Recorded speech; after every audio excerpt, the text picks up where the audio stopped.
Разговарам со Тарик Филиповиќ, актер, водител, милионер. Добре ни дојдовте во Скопје, добре ни дојдовте во Македонија. Hvala lijepo. Ovo zadnje ste fulali, ali dobro. Nikad se ne zna. Вие сте многу добро познат на македонската публика. Наназад години сте и дел 25 години точно или 26 ке ме поправите.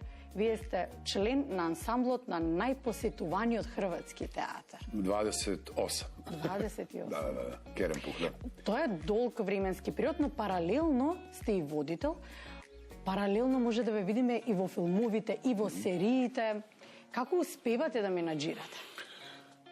Pa gledajte, kad si mlađi bio, onda je to sve bilo normalno, da ideš iz projekta u projekat, da ideš iz grada u grad. I sad to radim, ali si raspoređujem, dođem kao u Skopje dan prije, pa dan poslije imam predstavu, pa otputujem dan poslije, nema više onako, jer jednostavno ne možeš ni izdržati fizički, a u biti, mislim, ja sam glumac i to je moj život i moja jedina prava ljubav. Televizija je postala moja ljubav slučajno i razvila se jedna paralelna karijera koja evo traje već 21 godinu. Sam na Hrvatskoj radioteleviziji u raznim kvizovima, od Milijunaša, pa su bila još 3 kviza između, 1 protiv 100 potjera i sve u 7 i sad sam se vratio opet u Milijunaša. Joško Lokas, moj kolega i ja pripremamo jedan mega kviz regionalni, gdje ćemo vidjeti ko je najbolji kvizaš u cijeloj regiji, tako da uključimo i susjedne zemlje. Македонија ќе биде ли вклучена? To ne znam. Се уште е по подготовка. Добро. Во Македонија сте, иако многу ја сакате Македонија, велите дека често доаѓате во Скопје, дека тоа го правите со задоволство, го спомнувате и Охрид често. Во Македонија сте со представата Секс и глад. Да. Зошто е таа толку значајна представа? Pa znate šta, ja sam to je jedan od mojih autorskih projekata ili koautorskih. Počeo sam pisati prije jedno 15 godina, baš onako često sa kolegom Reneom Bitorajcem, pa smo napravili 2 autorske predstave, pa sam radio Čiru, kojem sam već igrao tu sa jednim dramaturgom, gospodinom Gabelićem, a ovu predstavu Seks i glad sam napisao isključivo iz nekog revolta, jer kad god sam gledao predstave, filmove, serije gdje je tematizirana seks kao seksualnost, jel? Koja je po meni tako normalna, prirodna i lijepa i bogom dana. Uvijek sam bio nezadovoljan onim što sam vidio. Sve je bilo trivijalno, jeftino, prvo loptaški i onda sam rekao, ok, gledao sam jednu predstavu slične tematike u Beogradu, Mička Ljubičića i rekao sam, ok, idem ja napraviti sam predstavu svoju, napisati od početka do kraja s tematikom seksa. Doktor koji je najpoznatiji u svijetu, jedan moj izmišljeni lik, Udo Špricer-Maher, koji dolazi iz grada u grad i drži predavanja o istoriji seksa, ono odgovara na pitanja.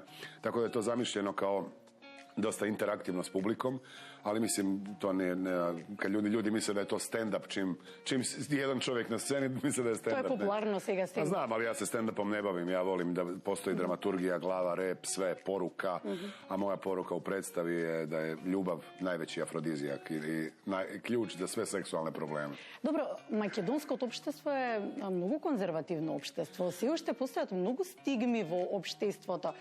Оваа представа го заобиколи регионот, па доаѓа во Македонија. Еве малку се думате, дали е така, дали не е така. Кои се очекувањата?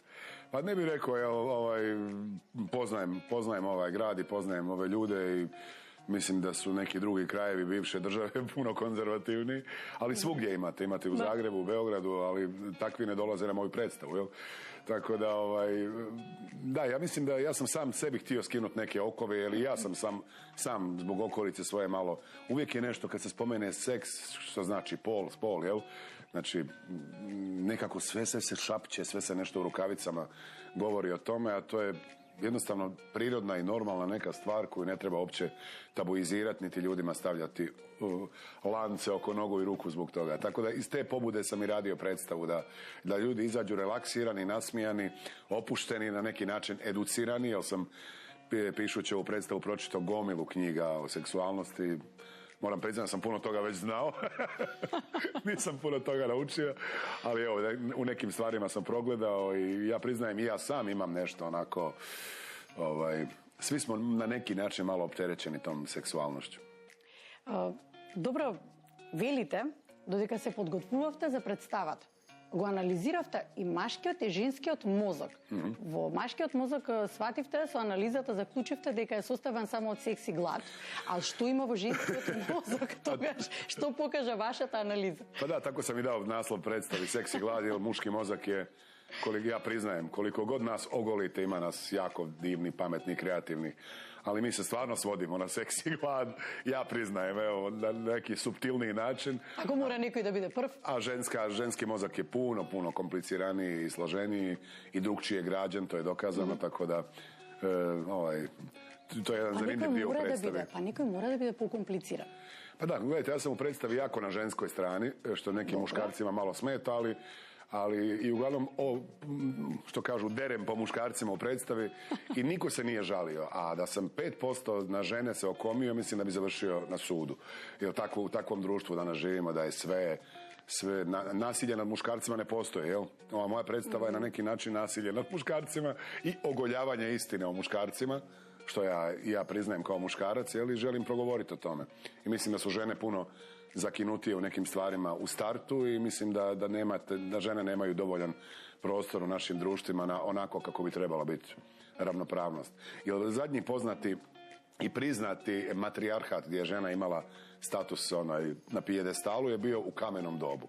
I danas postoji u nekim afričkim plemenima, ali mi muškarci smo iz ne znam kojeg razloga preuzeli cijeli svijet na sebe, valjda zato što smo samo fizički jači spol. Mislim, ja znam da zvučim kao feministkinja neka, ali to je stvarno istina. I ja jednostavno mislim da to nije u redu, jer ženama, majkama bi ja prepustio puno toga, jer mislim da puno drugčije gledaju i na svoje sinove i na čovječanstvo i na sve. Jel? Naravno uz mušku podršku, ali mislim da ravnopravnost spolova, pogotovo kod nas u regiji, još uvijek nije dosegla jednu finu razinu. Това е обично така. Споминавме за вашето искуство како актер, ги споминавме филмовите, ги споминавме сериите, мора да споминеме дека навистина сте добитники на голем број на награди, национални и меѓународни награди, но чинам дека ангажманот, водителскиот ангажман во квизот Кој сака да биде милионер, стави еден посебен белег на вашиот живот. Всушност, тој во Хрватска беше и остана еден од најуспешните хрватски проекти. Дали за вас е најуспешниот проект?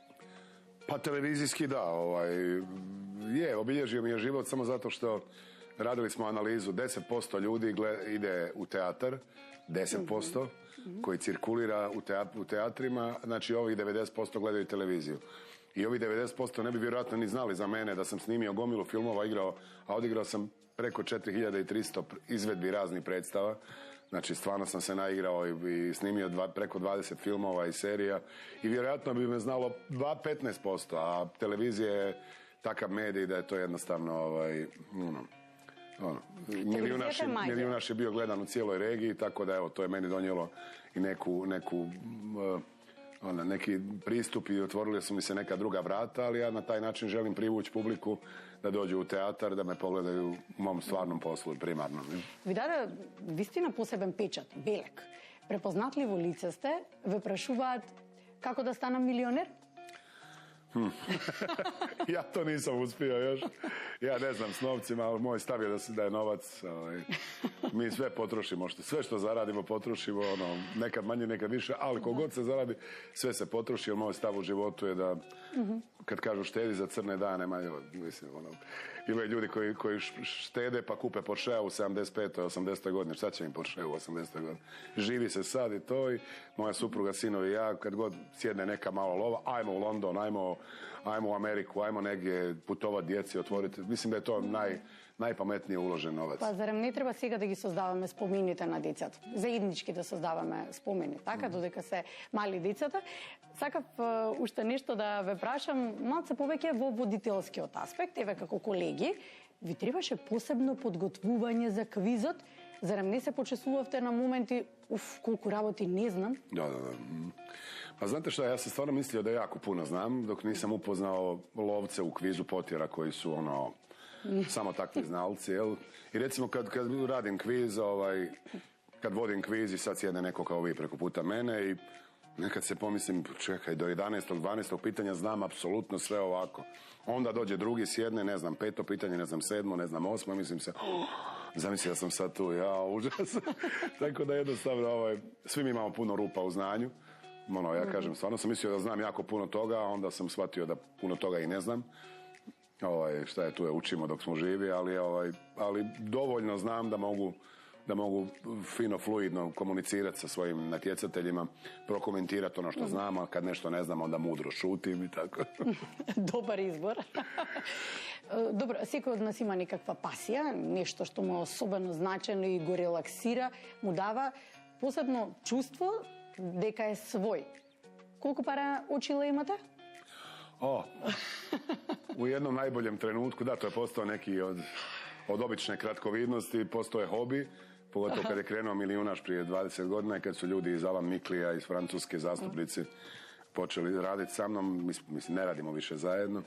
Sad radim sa slovenskom jednom firmom koja je izdala čak prvi put moju liniju naočala s mojim potpisom i tek sad idu u prodaju, tako da sam jako sretan. Trebao sam to napraviti prije 20 godina, to bi bio veliki biznis, sad će biti vjerojatno ovako da malo zadovoljim. Imao sam negdje 150 okvira u jednom trenutku, puno sam ih podijelio rodbini, prijateljima i što mi je najdraže za humanitarne akcije kad su bile neke aukcije za neke bolnice, za ovo, za ono, i jednom u Osijeku su čak dosegle cijenu od, ne znam, nekih 3.500–4.000 eura, a inače cijena puno manja, tako da sam, sretan da je na taj način nekom nešto pomoglo, a sad sam na nekih 20 koje vrtim.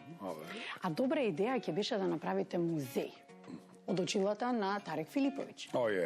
Pa што? Pa nećemo se precjenjivati. Зошто? Тоа е интересно. Секој сака да го запознае човекот кој што го гледа постојано на телевизија, да го запознае како е непосредно, нели, како обични луѓе. Велите дека тоа најмногу ви значи. Најмногу ви значи кога на улица некој ќе ви пружи рака, ќе ве поздрави, тогаш чувствувате дека вреди се. Pa da, meni su ljudi lakmus papir nekog uspjeha. Dakle, sve nagrade i sve ovo, naravno, pljesak na kraju predstave, svaki put kažeš da, za ovo vrijedi 2 sata se lomit po sceni, ali u Skopju, bilo gdje prođeš ulicom gdje dobiješ osmijeh od čovjeka, meni je to najveća nagrada, jer onda znaš da nekako šalješ neku dobru energiju i da izvlačiš nešto dobro iz ljudi i da ljudi to prepoznaju u tebi, tako da meni je to. Kad vidiš kako si negdje dobro došao, recimo u Makedoniji sam stvarno, tu imam neku posebnu energiju s ljudima, ne znam zašto, ne objašnjivo, ali i to ne samo u Skopje, nego i u Ohrid i sve gdje sam bio i Bitola i tako neku lijepu ljubav osjećam, jer ja vas stvarno volim kao narod i volim tu vašu toplinu, paše mi jednostavno. Rođen sam u Bosni, dosta je to slično, da. Sličnosti, da, se razbira. Mislim, svugdje ima dobrih ljudi, u svakom žitu ima i kukolja, ali generalno gledano, što kažu u jednoj pjesmi u Bosni, izvozimo samo dušu, to nam je najbolji izvozni proizvod. Кога спомнавте музиката, сакате да запеете, веројатно во добро друштво. И кога ќе ви се погоди некој добар изведувач, можеби некој умелен од хрватските изведувачи. Сме ве виделе на сцената со Северина. Да, добро, ми смо пријатели веќе 30 година. Да, пријатели, се разбира. А која ви е омилена песна? Која ви е песна за душа? Meni? Pa, ovisi kako kad. Ja stvarno volim što kažu od Silvane do Nirvane, tako kažu.